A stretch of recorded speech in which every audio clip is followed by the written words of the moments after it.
Hey everybody, welcome to another edition of NasCard Radio. I'm your pal Val. With me is the amazing Jason. Jason, how are you? I am doing well, as always. And then the man, the myth, the legend, PSA Hall of Famer Logan, how are you? I'm doing well. I'm eating taters. Awesome. This is episode 110 of NasCard Radio, where trading cards and racing meet. Would like to thank our sponsor, Panini America. We have a great show for everybody today. We're going to do race recap of the truck race, cup race. Everybody else was off, but this is going to be a busy weekend, so we'll let you know what's coming up. We're going to talk about the new releases that are coming up for Topps and Panini, new products. There's some interesting golden auctions I think we should talk about. And NASCAR looks like is working on a docu-series, so we will talk about that briefly, maybe the impact to trading cards for that, and then we'll round out the show with King's Court.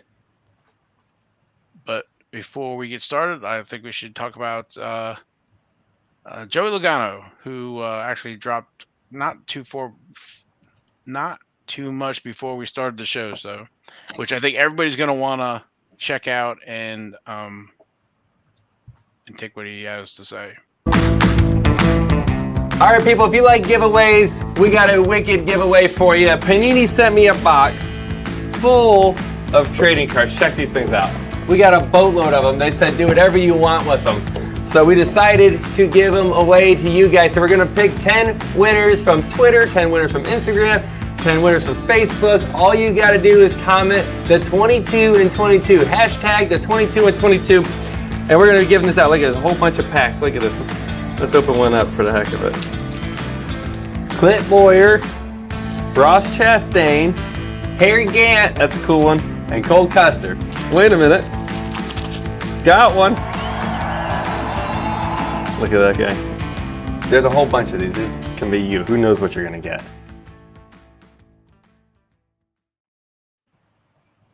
Well, Go ahead, say it. we know where the yellow pack or yellow cards went. Yeah, for those who don't remember, when we were at Atlantic City, we talked to the guys at Panini, and they had mentioned that when the printer was printing Dunruss and working on the lime green, that they got some of the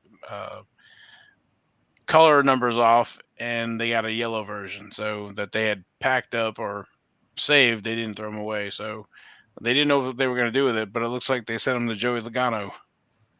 Yeah, they got those Pantone numbers reversed, and it went from the lime green to yellow. So these cards could be tough. I was thinking the same thing. I don't know what the Could be numbering is. very tough. I imagine they're going to be the same numbering scheme. So, so you know, everybody go out and follow Joey on the Instagram, Facebook, and Twitter. So, Yeah. So, from my experience, those sleeves that it looked like the packs were in the box can hold 200 or so packs, because those are the similar sleeves to the national packs, right? like the redemptions and stuff like that, the silver packs, or whatever you want to call them. And I think they're too high, like they're stacked. Right. So if we'll just say the numbers are somewhat accurate. That's roughly 600 packs times 4 cards, 2,400 cards. If he's only given 10, 10, and 10 on 3 social media outlets, does that mean 30 people are splitting 600 packs? I don't know. Because even so, if that's the case, they're super. I hope they're numbered, but if that's the case, 600 packs of 4, that's pretty rare. Yeah, I have to put a note into our contacts in Panini and find out about that. Is it just the optic, or because I think that's 100 or 90 card set. So I'm going to bet it was just the optic. I bet they started printing them and they thought, whoa, time out. Houston, we have a problem, and they stopped making them at that point. So, I mean, I'd much rather them be the optic than be the regular base cards anyway. So, if they're going to mess up, at least they messed up good. Right. So yeah, that's pretty cool. So I wanted to make sure everybody got to see that right off the bat. So, but let's continue on. Race recap. We had the Camping World Truck Series race. That was race number 18, and that was at Richmond Raceway. Chandler Smith was our winner. Highest finishing rookie was Jack Wood at position 23. Then we talked about Chandler Smith a few times this year.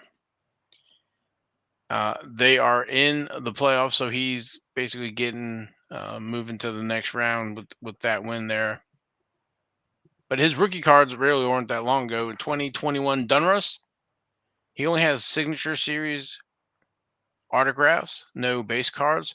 But then he is in 2021 Panini Chronicles, and he's kind of everywhere in there. He's in the base Chronicles set with the different parallels, also with Chronicles autographs, Obsidian, no autographs there, Score with Score autographs, Select autographs, and then Spectra. He's also in 2021 National Treasures, which is quite interesting. Card number 117, which is an autograph version numbered to 25. There's also a few different versions of that with the hollow silver, gold, green, and hollow platinum blue. So that's pretty interesting. That might be a tough one to get if he moves up to Xfinity and Cup. So, and Yeah, then I'm sure. also, good.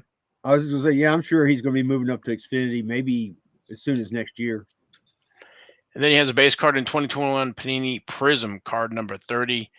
And as we talked about before, there's a whole bunch of parallels in that. And then signing sessions, I'm only showing pink Prism autographed to 50. So curious to see where the other ones are there. So unless my uh, cheat sheet's off. So Yeah, that race was pretty boring. They didn't have. I think they only had one real caution. The other cautions were just the stage breaks. So it wasn't much of a race. And it was weird for it being a truck race on a short track. You would think there would be more beating and banging and more action. But it, like I said, it was just a weird race. And Haley Deegan, she finished. I think she finished what 27th or something like that. yeah, I saw she didn't have a great night. Now I don't know if it happened before this race or it's gonna go on now. Is that they're changing crew chiefs with her? I believe. Oh, they are. I believe that's what I remember reading. So, and I like the graphic there. Did you know that Chandler Smith has 76 total cards, including parallels, according to the trading card database? That's cool. And then Jack Wood, he does not have any trading cards yet, and is with GMS Racing. Next race, only 4 races left till Phoenix, which if you believe. So that's race 19, and that's gonna be at Kansas Speedway, Kansas Lottery 200, and that's gonna be September 9th. That's right, you heard that. September 9th at 7:30. And stage for Kansas Speedway is gonna be 30, end of lap 60, and end of lap 134. So they get to take a big break here till the next truck race. I got all kinds of action going on here. My phone, all kinds of stuff going on tonight. Um, but yeah, the truck race, like I said, it was ho hum. I think the next race will be a lot better. I agree with that. Moving over to the Xfinity Series, they were off their next race number 22, 5 more before they even start the playoffs, and that's going to be the Xfinity Series race at Watkins Glen, and that's Watkins Glen International. So that's Saturday, August 20th at 3 p.m. The stages for Watkins Glen is the end of lap 20, end of lap 40, and end of lap 82. I stopped the camera. Here, can you take it back downstairs? I'm going to eat it later. Okay, thank you. Over in the Cup Series, Oh, crap. that was race number 24, and that was the 65th annual Federated Auto Parts 400. That was Sunday, August 14th at Richmond Raceway. Kevin Harvick was our winner. Highest finishing rookie was Austin Cindric at position 12, which is pretty interesting because he had gone Kevin Harvick 60 something races without winning, and now he wins back to back. You want to see it? Did you know? Wait for this one, bad boy. Kevin Harvick has 6,704 total cars, including parallels, according to the trading card database. So, yeah, he's been around a while, and we talked about him last week with his rookie cards being in 1999. I don't know if you guys do it, but I usually, when we talk about drivers or whatever, even in the other sports, it's like, oh, yeah, the rookie cards are this year. And so I have an idea of like, how long they've been racing. So I think he is the oldest one that I can think of. Kurt Busch is in 2000. So, but yeah, so Kevin Harvick, 1999 press pass, card number 76. And what's awesome is he's got a skid marks parallel number to 175. So he's been around long enough. He's been around long enough that he's got a skid marks parallel rookie card. So. And then he's also on wheels card number 88, and then there's a golden version of that number to 50, and solos is only per round of 2. So, but that's pretty interesting. Now he's tied with Kyle Busch. I think at 60 wins now. So those guys are going back and forth. Yeah, they've each got 60 wins. All the announcers and everybody's thinking, oh, now that Kevin Harvick has won 2 in a row, he's going to win the championship. It's like, I don't know about that. How people are, how these commentators are. Somebody gets on a roll and they think somebody's going to just take it all, but who knows? He might. He is peaking at the right time. Right. There's 2 more races before the playoffs. He's definitely jumped up into the playoff standings with those 2. Now it's a matter of can they keep that momentum. I know it's a good story, but either they've come together at the right time or they've got something that nobody else has figured out yet. But when I saw it or not, watching that and hearing that, I was like, man, 2 in a row. That's pretty incredible considering, like I said, the hiatus he'd been on for his last win. So, well, with that being said, do you think we're going to get 16 winners? I think we're going to get 17 winners. We got 2 races left for the playoffs, so we can conceivably easily, with these 2 races, get a 16th winner because I consider both these races wild card races. Yeah, Watkins Glen.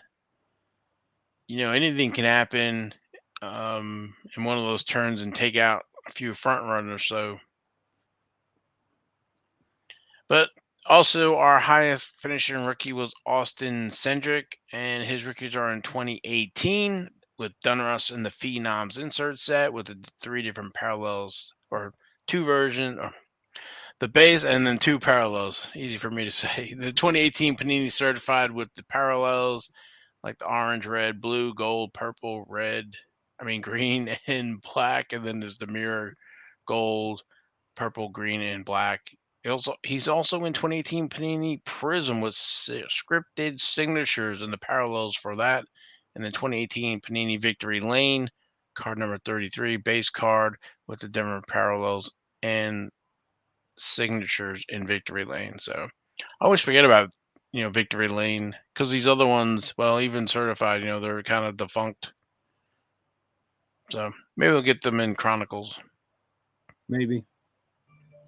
And you called it. There are 2 more races before the playoffs. Next race, number 25, Watkins Glen International, the Goal Bowling at the Glen, Sunday, August 21st at 3 p.m. Stages are end of lap 20, end of lap 40, and end of lap 90. Moving over to the IndyCar series, they were off, but they are racing this weekend. Race number 15. There's 3 races left in 2022. That's at Worldwide Technology Raceway, and that's August 20th at 6 p.m. It's a little bit of night race there. Yeah, their season is really, really short. They just don't have a whole lot of races. I'd like to see a lot more love for IndyCar. Oh, yeah, me too. And I think there are going to be some breaks here between these last 3. So, and Mm-hmm. speaking of on a break, moving over to F1, they are still on a break. We're going to get the Belgian Grand Prix Sunday, August 28th. So we got another week or 2 before that. Yeah, they're taking a month off, literally between 4 weeks off between races. So I guess they get their summer break. I guess Lewis Hamilton's got to go out there and go to whatever cool place he's going to go with his yacht or whatever. Yeah, so it'd be awesome. At least we get a little more racing than last weekend, and then IndyCar. I mean, F1 will be back as well. So Hey, did you see? There was a picture of Toto Wolff, and I guess it was his wife or girlfriend or whoever she is. They were on a boat, and it's like they're just out on vacation and everything. But he had one of his crew shirts on that had all the logos and the Mercedes and all the different things on it. And somebody commented like, "Dude, you're on vacation. Why would you wear your? I mean, wouldn't be wearing my crew shirt out on vacation." that's like you going out to wherever and you're wearing your NasCardRadio stuff, right? Hold on, wait Like, a minute. I think I do that. you do that at the beach. Yeah, I'll do that at the beach next time I go. Okay, okay. Um, just kind of an update on Chronicles. I believe they're still on track for next week. That's exciting. So we should be looking for a checklist here in the next any day, I guess. Yeah. And then we found out that 2022 Topps F1 flagship, which was slated for September, looks like it's going to be pushed into October. So you heard that here first.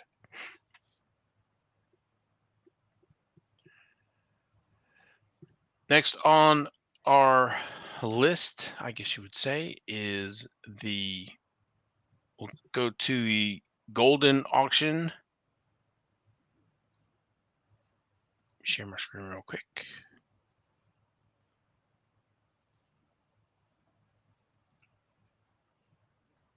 And let me fix that.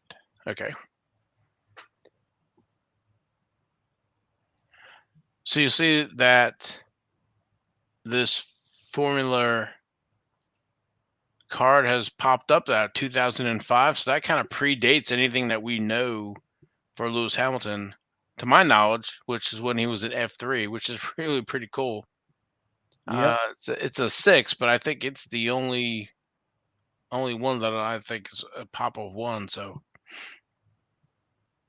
and its current bid is at 12,000 right now, with it's like just over just under 3 days left. So I guess by the time the podcast drops, it'll be closer, but not finished yet. And then also we have seen a lot of these, not a lot, a few of these cards come up, and I believe we'd seen one at least 200,000, and I thought there was one higher, right? Of like 400 or 500,000. Yeah, there was one close to 500,000 at one point. Yeah. So it's interesting that these two are graded authentic and not graded. This one here, and that's at only 2,100. again with the same amount of time left. And then this other one here at $2,300, also graded authentic. So I'll be curious. We'll bring the results of these next week. So, Hey, go back to that first one. you got it. Yeah, go back to the first one. All right, zoom in. Look at the very top. Look how much space there is between the card and the actual holder. Yes, I see that. Okay. All right, then go to the next one.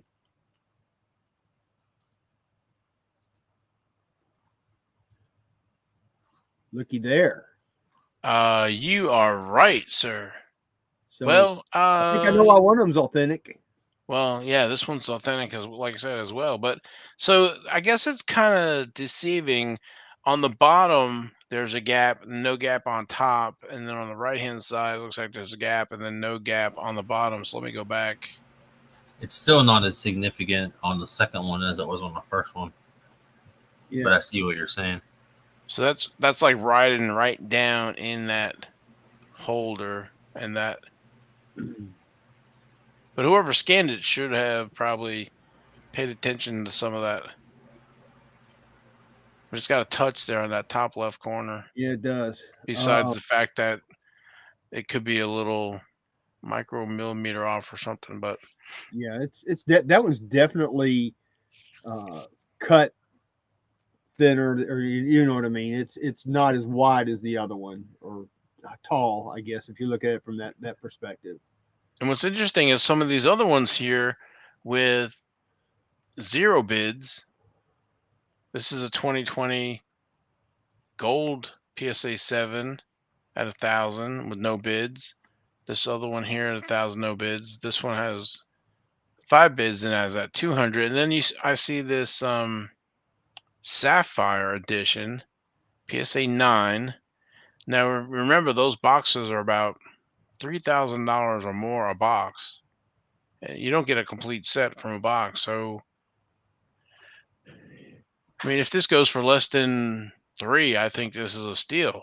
If that makes any sense, because Yeah, unless you're looking for those parallels, and it's only at $125 with 2 bids. I might need to bid on that.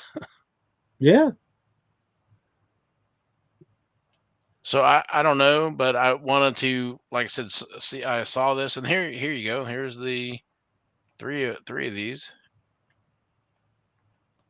sealed boxes for $6,750 with 28 bids. So that's got a lot of activity. A Yep. lot of people want to scratch that itch. Yep, they are.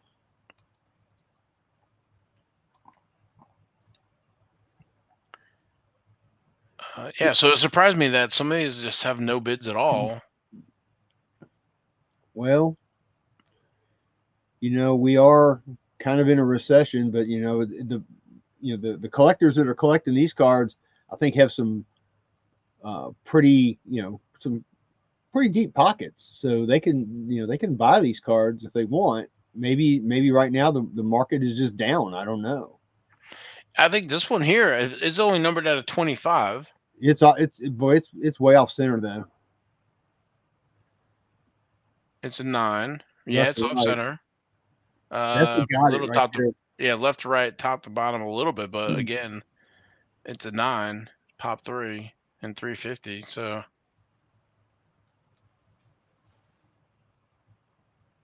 that's a 2021.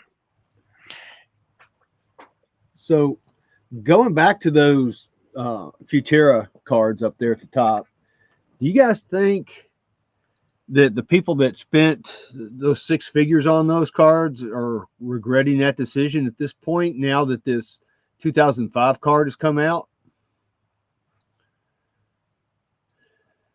Because that was a lot of money, and even though these cards are authentic, they still, even, I think that PSA 9 was what, almost $500,000. I mean, even authentic should be a 5-figure card, based on that. I mean, just the fact that they graded it authentic automatically means that 06 is no longer a rookie. So great or not, there's still a rookie card that predates what we originally thought the real rookie card was. So Yeah. I'd be pretty perturbed for sure. I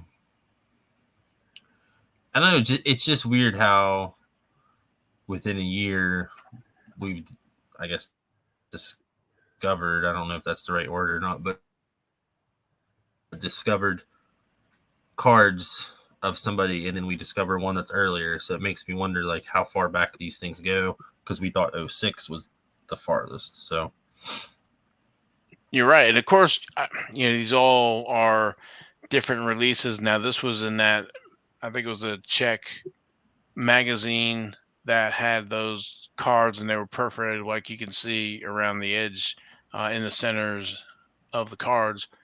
So it's really cool, discovery. But to your point, everybody jumped on it so quick, and it's very reminiscent of the NASCAR craze in the early or late 80s, early 90s.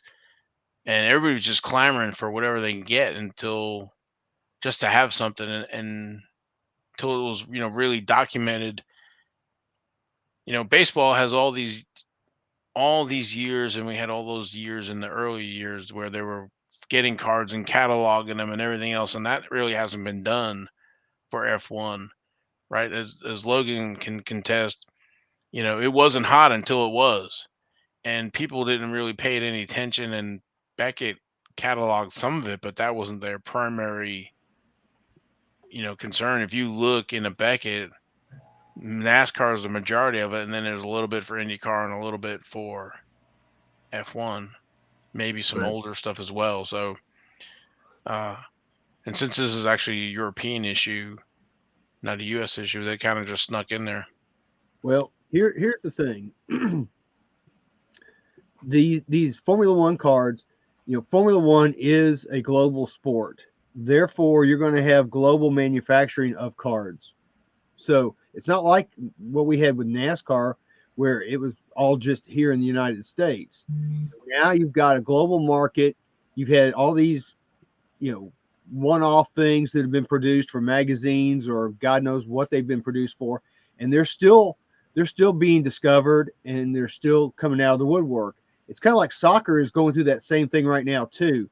That they're having a lot of cards that they had no idea even existed. Now that the soccer craze has hit, that now they're just starting to come out of, every country's got different cards of Pele and whoever. So it's the same thing here. I mean, who knows? We may find another card that's even older than this. I don't remember exactly when he started racing in the Formula Series, but this may not be it either, for all we know, because they're still finding things, in the global market. It makes it exciting. It does make it exciting. I think you could make the argument that whatever the price of the 06 one was, the 05 should be fairly relevant. But at the same time, I think you could make the other argument of, well, yeah, that price could be reasonable and comparable, but at the same time, what if we discover an 04? So I think this one that's for sale in this auction is 2005. I don't think it's going to touch what we thought or what the 06 one was, just because I think there's going to be that hesitation that something else could pop up again, 6 months down the road. Yep. So I think that other one went for 200,000. I don't know if it was a 9. Maybe it was a 9. So I guess what I'm saying, I want to know is, like, if this goes for less than 50 or 100,000, is that a bargain? Is that, or It's hard to say. well, I'm asking your opinion, Okay. and you can't get it wrong. That's the best part. Yeah, I can't get it. My opinion is, I agree with Jason. It's probably it's not going to go as much as the 2006 Futera card, but it's probably going to go up. It may hit 6 figures, maybe. I don't know. But it's like what Jason said, proceed with caution, because who knows what else is out there? We don't know. It's a long way from 6 figures, and I don't think anything that's this new is a bargain at $50,000. No. One thing I was gonna say is, we don't know kind of what's out there, but like Panini stickers, right? They've made F1 stickers over the years, and I don't know of any place that those are cataloged, or even the soccer, that is catalogs that we can look at and search for whatever drivers and stuff. So I know we know of some because we see them on eBay or go over to the European eBay sites to look stuff up. But it's very interesting, and we'll bring you the results next show. But it'd be nice, the person who found these and pulled these out and then had to get them, because we know that PSA just doesn't authenticate anything, right? You need some research, and they had to contact them and make sure that they're legit issue. So I Yep. wonder, and you can correct me if I'm wrong, maybe it is out there, but I wonder why with a card like the Future, the 2006, that went for as much as it did, and then this one coming out that is technically a year earlier, where's the story? Like, where's the great Lewis Hamilton find? Like, where's the story of how this was discovered in so-and-so's basement, or from the printer manager's house, or, like, I feel like these cards just show up in slabs sometimes, and there's no backstory to it. And it's like, it makes me wonder, in 6 months, is there going to be an 04 that somebody was just sitting on? what I think this is from the same gentleman who had the pictures of the magazines and the years on the Facebook group, and then he had some auctions on eBay, and he also had some of that same information out there. I picked up like an '06 Danica that he had, that one of these. So So I need good. go to the back of that card again.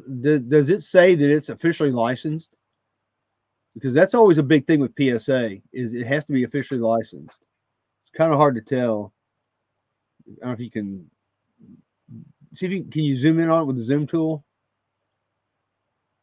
Yes. I have no idea what that Yeah. means. Photo something. Well, wasn't that the issue with the Star basketball cards, because they weren't licensed? I can't remember which company it was, but they wouldn't grade them for the longest time. So these came out of that Formula magazine, so they're legit. And he had pictures of the magazine covers, and the insert, and how I think they were like two across and three down or whatever. And then there was another sheet that was in there stapled, and then another set, and you can see they're numbered in number series. And he actually put those out to trading card database. So if you got the trading card database, you will see the numbering scheme and who is who, or what number they are. I'm sorry. It'd be interesting. I haven't looked. Maybe Jason can look. Go to Beckett and see if these are in Beckett, because I do know that PSA has to have two sources of to make these cards legitimate.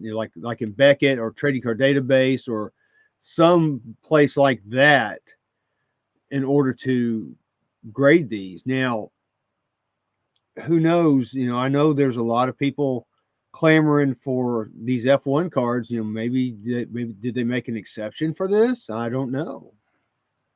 I would think not. I mean, they try to hold to a high standard. So like I said, I'm not sure if these are on Beckett or if they're on the trading card database, or who knows. 2005 is not on Beckett. Yep. 1 second, looking at 6. One thing was interested to see is that I haven't really seen any advertisement for these. So I don't know if these are flying under the radar than the other ones, or Ken, taking some time off. from flying around with those triple logo men. So I'm going to find out. I'll find out from PSA more about this. Okay. The earliest Lewis Hamilton card listed on Beckett is 2009. Trump's in 2009 Sports Illustrated for Kids. So they don't even list the 06. Okay. And there were at least 2 of those, correct? I think at least 4 that I've seen. And the signed version, yeah. Somebody in one of the Facebook groups showed that. Yeah, somebody, yeah. Which was pretty epic. It is epic. And it's an older signature too, so yep. It's not his little scribble that he has now.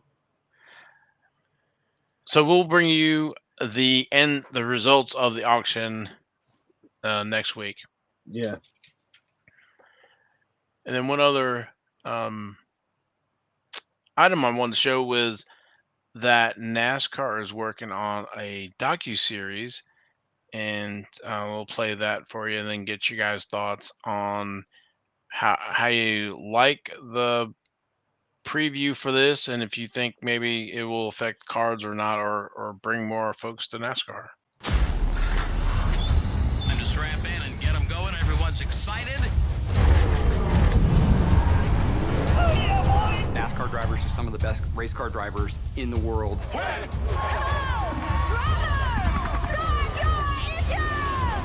This is what everybody came to see. 3, 2, 1, wheel to the right. That's the goal, right? There's the big trophy at the end of the day. I just want to win.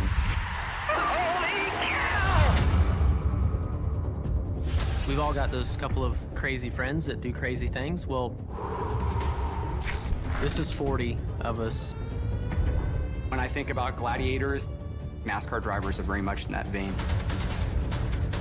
I want to be the one that steals the show. Be a husband, be a father, be a race car driver. And when you're in the car and you don't think about, like, ooh, I can get hurt. I got life insurance policy for that, and it's up to date. Even when you don't win, I try not to have many bad days. It's time to meet your brother. It is nice disconnecting from all the rest of the mess. You like being an owner and not just a driver? You like being both? We can win a championship with everybody in this room, the equipment in this building. It takes everything that you have. Mentally, physically. I wanted to, like, drive, man. The guy tried to wreck me down the backstretch. Race with somebody wheel to wheel, it's inevitable to piss somebody off. You guys. They're at it again, all the way to the inside. Our livelihoods are made by beating that guy. Sometimes I feel like people are better when they're pissed off. Your Heavenly Father, please bless Chase today. Please keep him safe. Death is my biggest fear. Trouble turn 2. Oh, pushes upside down. Racing scares the crap out of me.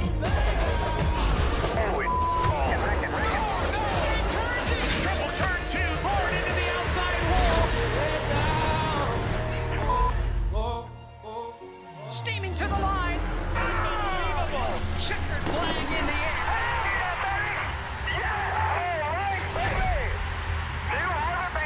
Welcome to playoffs. Who will be the NASCAR champion? It's going to be a drag race. Way down we go.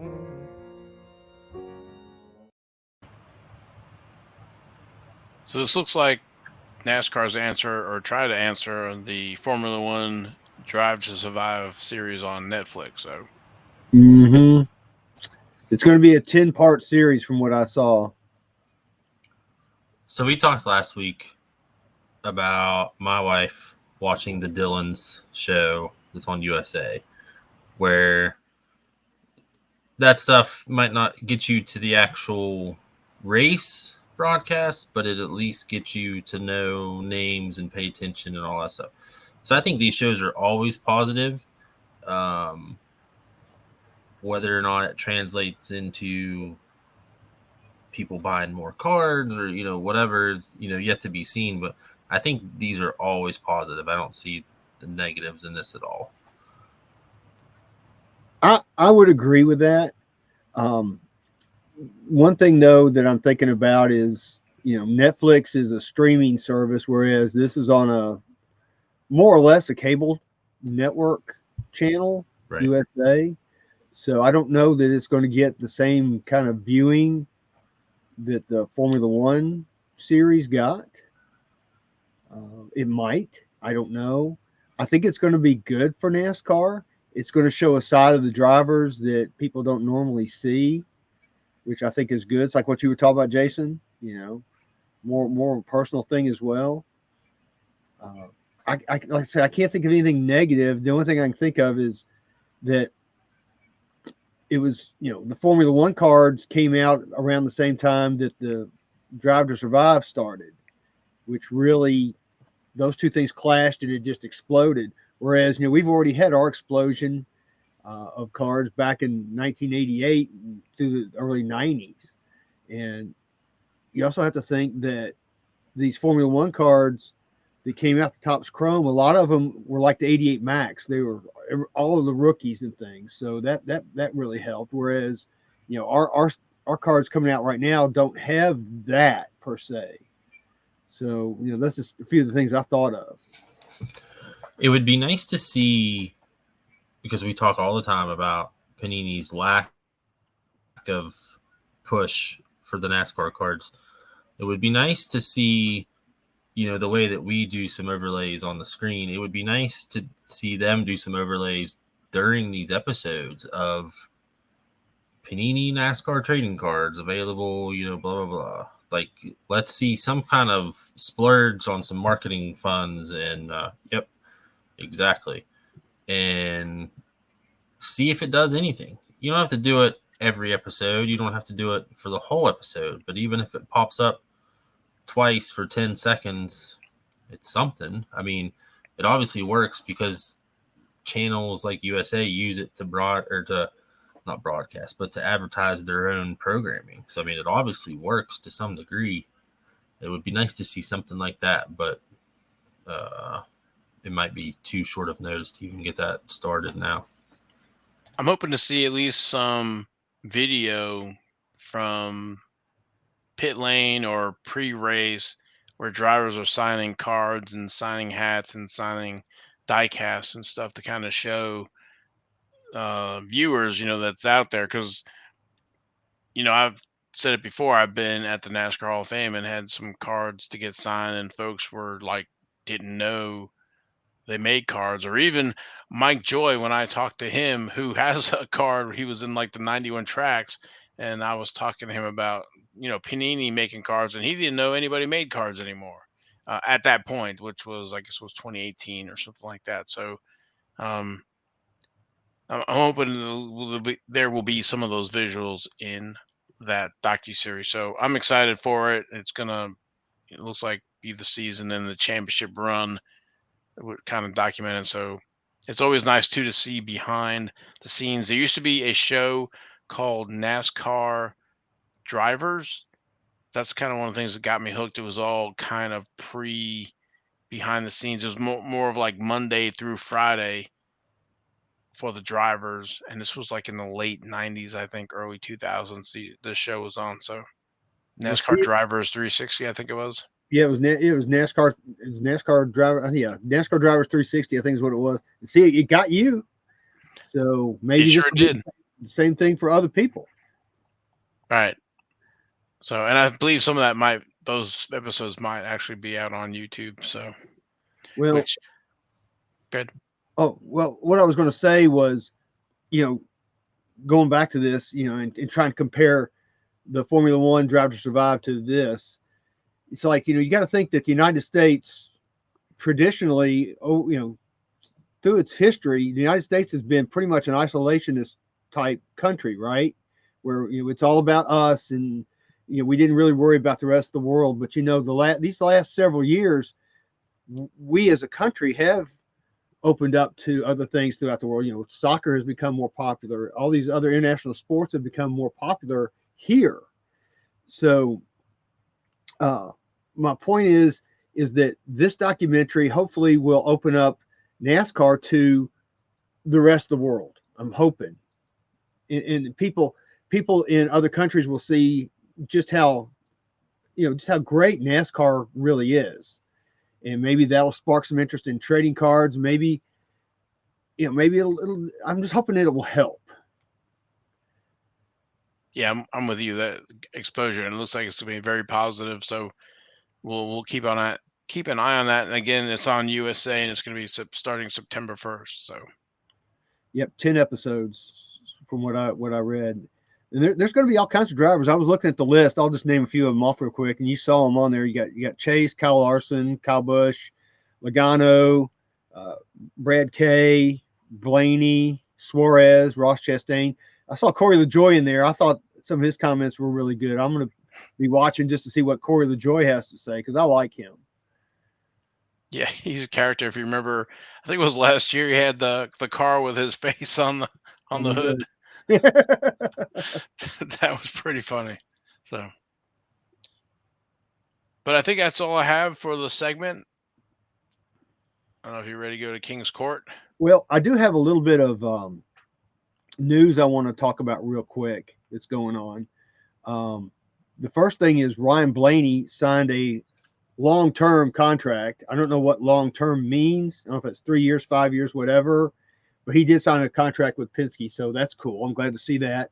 I don't know if you guys saw the race this weekend, but Kyle Busch has coined a new verb.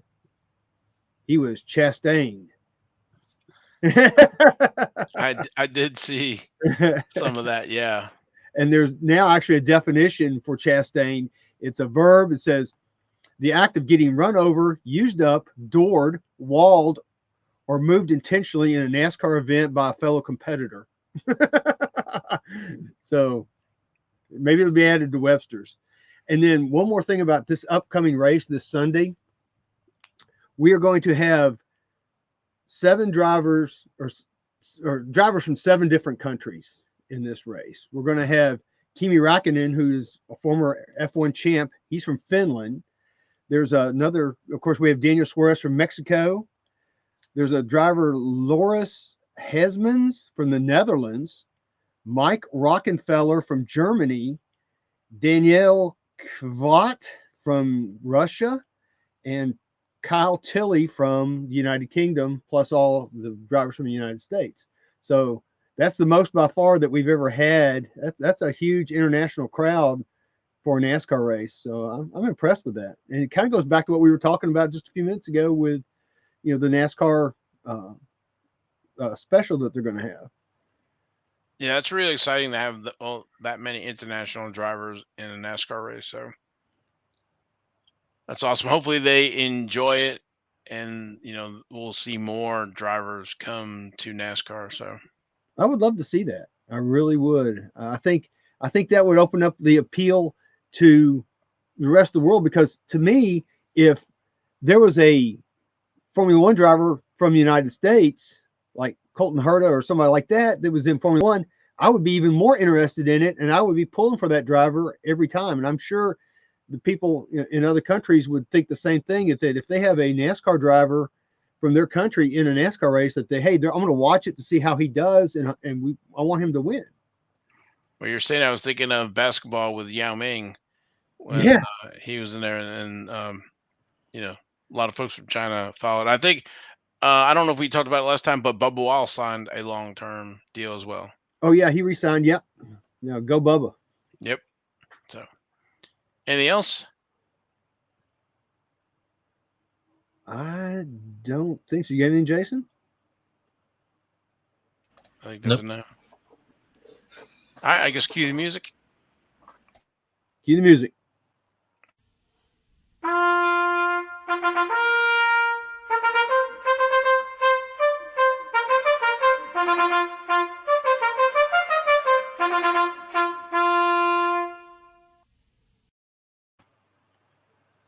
All right. King's Court for this week. We'll start out with our Joker. And this was on the 17th of August. It's a 1970 Panini Mario Andretti PSA 8. And it went for a price of $1,800. Buy it now. So somebody went click, and bought it for $1,800. So it's one of those things like what Jason says. Was it too low? Did they leave some money on the table? What do you guys think? Stats are so important. I would love to have these on so many auctions or so many listings, not auctions, but I don't know. This is a tough one. I've never seen any of these, so yeah, I've seen them, and some of them have back damage because they've been stuck to the books. This is an 8, and that yellow border I think shows. So it, a racing legend. I think somebody was just kind of stocking up and saving. Yeah, I think so too. Is it I a think card or probably a sticker? Is it a card or a sticker? This is exactly what. Okay, so this is what Logan was talking about. This is where it would be great to have some sort of reference guide for some of these, because in my mind, it seems like that's way too long ago for stickers to have been in existence, So to me, stickers started in the 80s, so this is pretty neat. So it says population of 8. Population high or 0. Yeah, because back then it was the same thing with tops. The quality control, they weren't too worried about that. I mean, They were just selling to kids to stick in a book. They weren't worried about them coming out perfect. Very nice. Yep. So cool. All right. So let's move on to our Jack of the Week. This is on the 16th of August. Mick Schumacher, 2021 Topps Chrome F1 Gold Wave Refractor out of 50. And we keep seeing these Mick Schumacher cards come up, but they're very nice looking cards. And anyway, this is a PSA 10. And I'm surprised it actually went this low, in my opinion. It went for $696 with 24 bids. But it's a pretty card. It's a PSA 10. Yeah, I like that parallel. It's nice. Yeah, it's got the little rookie card logo on there and all that. So it's a nice card. I think it actually went probably too low for all things considered. But yeah, I'd agree with that. That's just my opinion on that. All right. So moving on to our Queen of the Week. This is on the 10th of August. Haley Deegan, BGS 9.5 mint prism rookie card. It's blue out of 99. That card to me, it really pops with that blue border. But of course, they say it's a true rookie card. It went for only $260 with 23 bids. So, considering what we've seen Haley prices go for, that's probably low too. Yeah, I think so. Number to 99, right? It's not one of the camos or one of these or red, white, and blues or whatever. This is actual numbered at 99. It's 2018. So, mm-hmm. Do you think the fact that it's Beckett graded instead of PSA hurt it? Probably a little bit.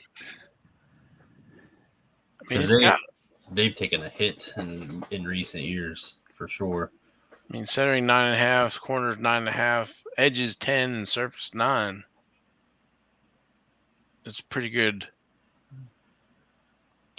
grades right there. So yeah, I definitely think it's low. I definitely think it's low too.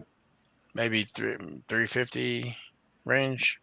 You think that would cross over to a 10, or you think it would cross over to in PSA or cross over to a 9? Just looking at it. Yeah, I don't know. It all depends. Maybe if you can take a cloth to the surface, if it has surface issues, that it was a 9 and get it up to like a 9.5 or something. Mm-hmm. Hey Val, hover around the rookie card logo. That's got to be the issue right there, isn't it? Yeah, you can see over there to the left of it. There's a little dot, and then there's some 2 above. There's 2 above it. Yeah, those things are tough.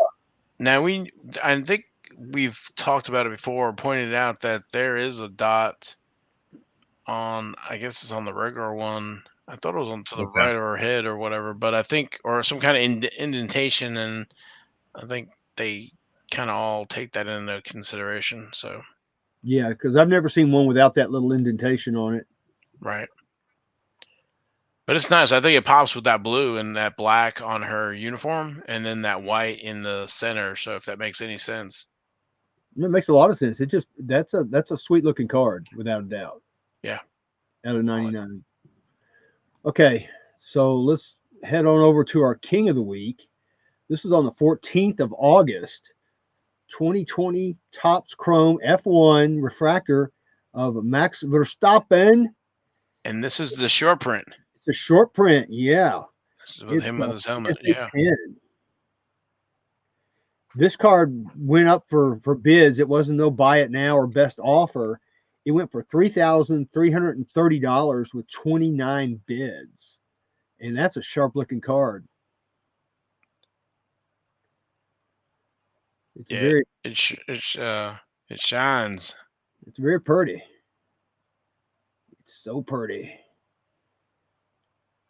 I can't remember what I had read in I think one of the forums. Like, so these short prints, even though they're not numbered, there's like only 200 or 300 of them. Somebody had done the math on the cases and stuff. So, wow, I had no idea they were that. That is short print considering what I'm sure what they made. Wow. Yeah. That's a nice card. Very nice. What do you think, Jason?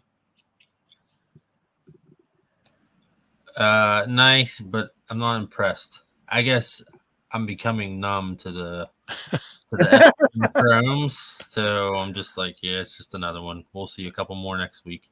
It's another high price card. Yeah. Yeah. All right, well, I'll change your tune on this next one then. Okay, hopefully. Our Ace of the Week, 101. Yeah, that's better. This is on the 15th of August. It's Dale Earnhardt Jr. 2021 National Treasures Racing. And it's a booklet. It's got the Exalta patch on there. I thought that was pretty cool. It went for bidding as well. It went for $1,475 with 31 bids. That's pretty stout for a NASCAR NT booklet card.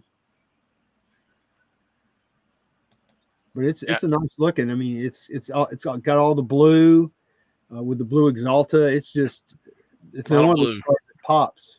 Yeah, blue and that white. Mm-hmm. And you see that the signature's got the JR Motorsports sticker on it. Yep. And that's it's blue Sharpie. I mean, it's just like blue. Very nice. But it's a nice card. I like that card.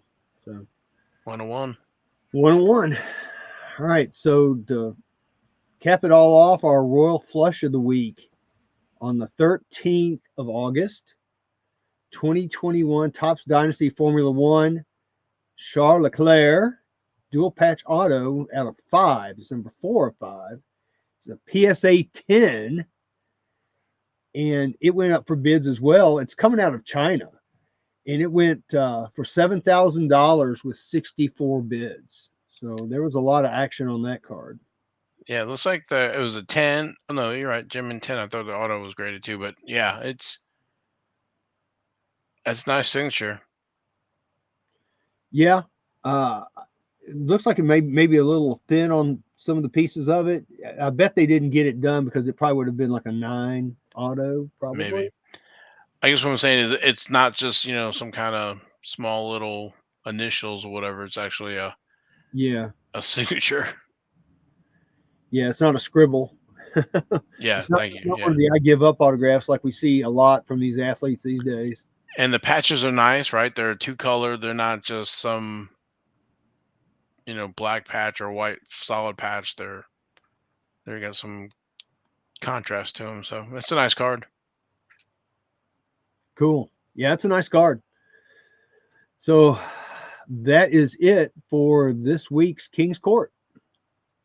Well, thank you very much.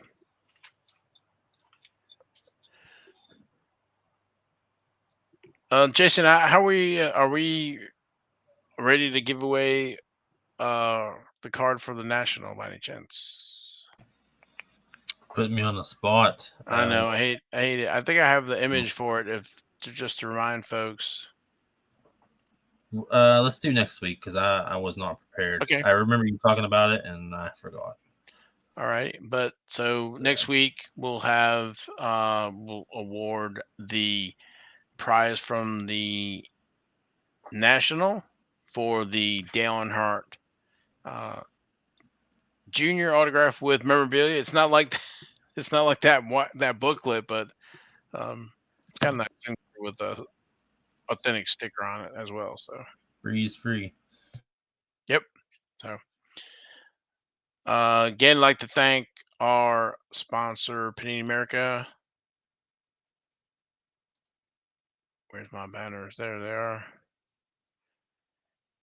And also, thanks for everybody for watching the show. Please like, subscribe to the podcast and or the YouTube channel. So we appreciate everybody listening, from folks over in Europe, Germany, and of course in the U.S., States, Canada. And then if you guys don't have anything else. Nope. I can't tell Logan. He's muted, I think. Yeah, I was muted. My bad. I've got one quick thing. Okay. I was just looking at the entry list for Watkins Glen this week. They show Kurt Busch as being on the entry list, but I don't know. I haven't heard officially one way or another if Ty freaking Gibbs is going to be substituting, if Kurt is still having issues or not. But I looked at Jayski and he is listed on the entry list. It's listed as Kurt Busch for the 45. So stay tuned for that. I don't know what's going to happen with that. I just wanted to throw that out there. And by the way, Ty freaking Gibbs finished last in the race this week. He blew up. Well, I was going to say, you remember his first Xfinity win race was at Daytona Road Course. So yeah. So this could be, this would shake. It really wouldn't shake up the points because he's not eligible. He's not eligible, so it wouldn't do anything. Just scare a lot of folks. Have to go to the rule book and get a ruling on it. Yeah, oh God. But anyway. That's all I have. Hashtag skid marks. All right, guys. Again, thanks for listening, watching, and we will catch you next week.